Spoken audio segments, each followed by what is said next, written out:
Thank you very much. My take-home message from today is that my family and others who have lived their entire lives in Iraq don't know what's going on because it's chaos, there's no law, there's no order, it's anarchy. So for anyone to be sitting here 7,000 miles away, we can't know what's going on there. So I don't have time to address all of Dr. Pillar's points, but I do want to comment on his comment that the Shia owe the U.S. a thanks for the overthrow of Saddam. Let's keep in mind that in 1991, it was the American administration who encouraged the Shia to rise up against Saddam Hussein. We said, we will back you up. And then they were nowhere to be found, and 10,000 Shia were massacred. Let's keep in mind that Saddam was put in power. He was a CIA agent, and his killing sprees started when the CIA was feeding him names of leftists, intellectuals, and communists to eliminate. And let's keep in mind that sanctions imposed primarily by the United States and Great Britain strengthened his rule. So the point there is Iraqis they've had just about all the help they can take from America. I speak to you today on behalf of relatives on my mother's side, Ashkenazi Jews who fled their homeland of Austria during Hitler's Anschluss. It is for them that we say never again. I speak to you today on behalf of relatives on my father's side, who are not living but dying under the occupation of this administration's deadly foray in Iraq. From the lack of security to the lack of basic supplies, to the lack of electricity, to the lack of potable water, to the lack of jobs, to the lack of reconstruction, to the lack of life, liberty, and the pursuit of happiness, they are much worse off now than before we invaded. Never again should apply to them too.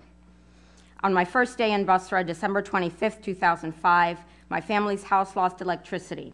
On the second day, we lost water. On the third day, we lost telephone service. One cousin said, "I think tomorrow we won't have air." He was joking, but with the hundreds to thousands of tons of depleted uranium that continue to fall on Iraq as I speak, every breath is tainted. Depleted uranium is the most likely etiology for the 600% increase in Iraq's infant mortality rate and 300% increase in pediatric leukemias and lymphomas after 1991. It is also the most likely cause of Gulf War syndrome. During the 42 days of the 1991 Gulf War, electricity power stations, telecommunication centers, and sewage treatment plants were destroyed. Their repair or replacement was impeded by economic sanctions. To this day, 15 years later, water from the tap is contaminated, as I accidentally proved during my stay. Families have to buy their water from special stations. For families who can afford it, bottled water is better for drinking, which provides economic gain to Kuwait and Saudi Arabia. Between my visits in 2004 and 2006, there has been no reconstruction in Basra. Bombed buildings remain a constant reminder of our aerial campaigns. One cousin taught at a primary school that was bombed during shock and awe. To this day, the structure is damaged and unusable. Streets are filled with garbage and sewage, undrivable because of bombing damage and general disrepair. New traffic lights were installed while I was there, but due to limited electricity, they're non-functional. Hospitals throughout Iraq were crippled by sanctions as well and have been unable to recover.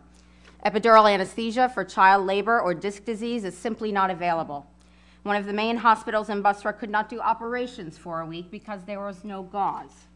That hospital was still standing, however, unlike in Fallujah. And the segments of the population who suffer the most whenever there is no law and order are women and children. They are the most susceptible to traumas of violence and kidnapping. Before the invasion, my cousin at age 18 traveled around Basra independently. Today, it is unsafe for her to go out without being accompanied by a man. As scores of Iraqis die every day, it does not matter if you call it civil war, sectarian strife, or democracy. It is, by design, an American killing field, a smokescreen for stealing oil. It is families, Iraqi and American, who are paying the highest price for the disaster of U.S. foreign policy. This Congress has appropriated hundreds of billions of dollars for our illegal occupation, but the money isn't being spent on armoring military vehicles, and it's not going towards helping returning veterans, whose healthcare budget came up $1 billion short in 2005. Under Paul Bremer's regime in Iraq, $9 billion went missing. $9 billion. Could we have used the money here at home? We should ask the people of New Orleans, a city that was 70% black, now scattered across the country. And while Louisiana and Mississippi were gasping for air, 6,800 members of their National Guard were in Iraq as part of a military force inflicting the same death and destruction as Katrina on the civilian population there. In September 2001, with the exception of Barbara Lee, Congress gave a blank check for war to the decider, who has access to chemical, biological, and nuclear weapons. We are the ones using white phosphorus. We are the ones using napalm and its derivatives. And we are the ones using depleted uranium. This is not a war on terror. This is a war of terror. Your obligation to the people of Iraq, to the people of America, and to the rest of the world is the immediate, unconditional withdrawal of American troops and mercenaries from Iraq.